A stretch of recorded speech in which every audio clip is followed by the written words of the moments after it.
So Republicans and Democrats were split on the New Deal. Conservative Democrats and Republicans oppose it as an enemy of business and economic growth. More moderate Republicans supported some of it while promising to improve it. And more radical leftists oppose the New Deal for reasons I'll get into in a second. Now, here are some of the notable demagogues who oppose the New Deal. The first is Father Charles Coughlin.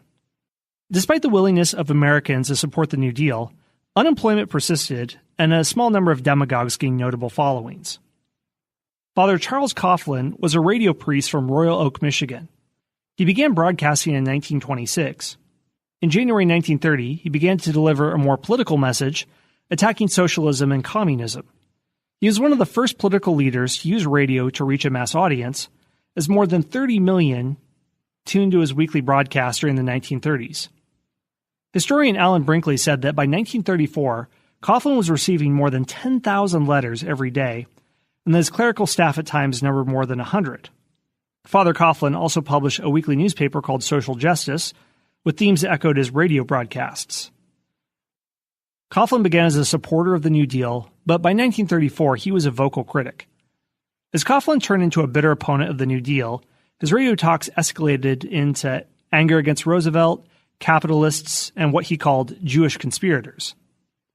To Coughlin, Wall Street and communism were twin faces of evil.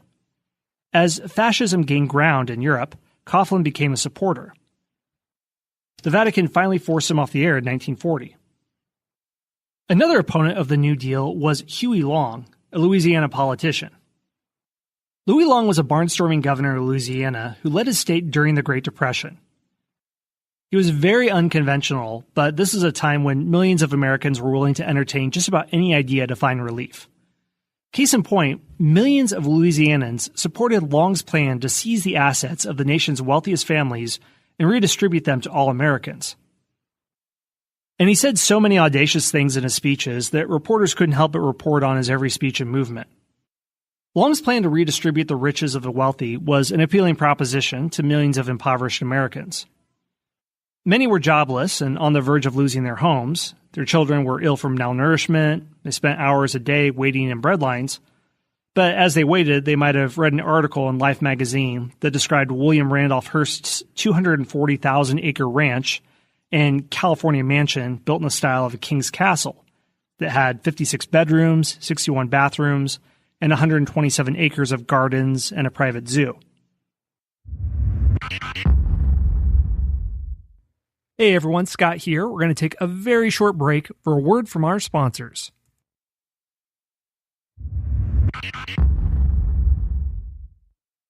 So with all these excesses flouted by press barons and other wealthy capitalists, Long took to the radio to demonize them and promote his own policies. He said, "How many men ever went to a barbecue and would only let one man take off the table what's intended for 9/10 of the people to eat? The only way you'll ever be able to feed the balance of the people is to make that man come back and bring back some of the grub that he ain't got no business with." So he would use this line in a speech and let his audience pause for laughter, and then he would give his killing blow. "So in this land of God's abundance, we propose the fortunes of the multimillionaires and billionaires shall be reduced so that no one person shall own more than a few $1,000,000. We'd say, all right for your first $1,000,000, but after you get that rich, you'll have to start helping the balance of us." Long was the governor of Louisiana at the start of the Great Depression and a senator from 1932 until his assassination in 1935, which was caused by a revenge killing after he insulted a local judge. Long spoke in the language of collectivism, and he did so with no qualification, no apologies, or assurances that he wasn't a socialist.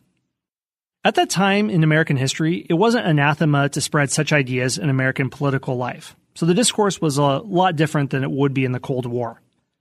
In a 1934 edition of the North American Review, Roger Chaw described the New Deal as fascist means to gain liberal ends. And other American politicians agreed. Roosevelt's advisor, Rexford Tugwell, wrote in his diary that Italian dictator Benito Mussolini had done many of the things which seemed to me necessary. So it also wasn't considered as bad back then to admire fascism. It wasn't a dirty word like it is today. Today, it has a very general meaning as something strong-armed, which I don't like, which an opponent does. But back then, it had a specific meaning of rule, which some members of the Roosevelt cabinet openly respected. Roosevelt himself called Mussolini admirable and admitted that he was deeply impressed by what he had accomplished. The respect was mutual. Mussolini wrote a glowing review of Roosevelt's 1933 book, Looking Forward, saying, "Reminiscent of fascism is the principle that the state no longer leaves the economy to its own devices. Without question, the mood accompanying America's sea change resembles that of fascism." Well, back in Louisiana, Huey Long may not have praised European fascists, but he did have a detailed plan of redistribution.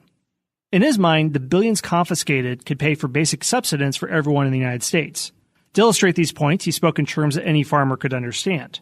Take a little bit from America's wealthiest, so there might be hot meals at every dinner table, a job for every able-bodied man, a car to get him there, and good roads for him to drive on. One of his quotes was, 3 or 4 million is enough for any one person and his family and his children's children.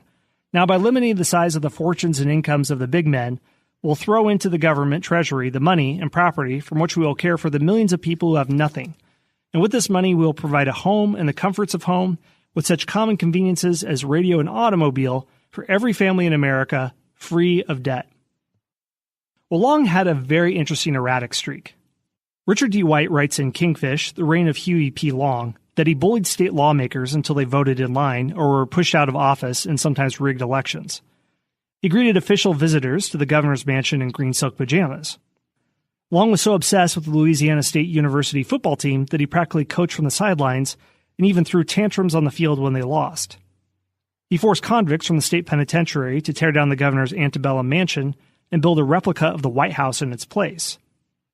And to top it off, his best speeches were given while drunk. Long is probably one of the most well-known populist politicians in American history. He gained a following among small independent farmers by dividing his constituency along economic lines instead of religious, ethnic, or racial ones. When he won a U.S. Senate seat in 1930, Long installed a puppet governor to rubber stamp his collectivist legislation. Long used the funds to increase Louisiana's highway system and pour money into Louisiana State University. He then pushed the Share Our Wealth plan, demanding that Congress confiscate individual earnings over $1 million and use those funds for health care and college tuition. He called anyone who refused to endorse his plan damned scoundrels that were fit for hanging. Much like Father Coughlin, as a media-savvy orator, Long understood the power of the radio and tapped into its potential. He used the platform to promote his ideas and to always stay ahead of his political opponents. And he expanded his reach with national radio broadcasts in the 1930s. And with Father Charles Coughlin, he became a household name for his collectivist ideas. His Share Our Wealth plan and the Share Our Wealth Society, which was established in 1934, guaranteed a specific subsistence level for all citizens using confiscated wealth. Well, Long never specified how this plan would be instituted or enforced. Sometimes he said he would tax the fortunes away of those with more than 20 million, leaving them the 20 million principal to live on. Sometimes the roof was 40 million. But despite the muddy narratives, Long never strayed from the basic narrative. Rich men in America have more luxuries than anyone can possibly use, he said. They would still be rich, but not at the expense of his poor neighbors starving.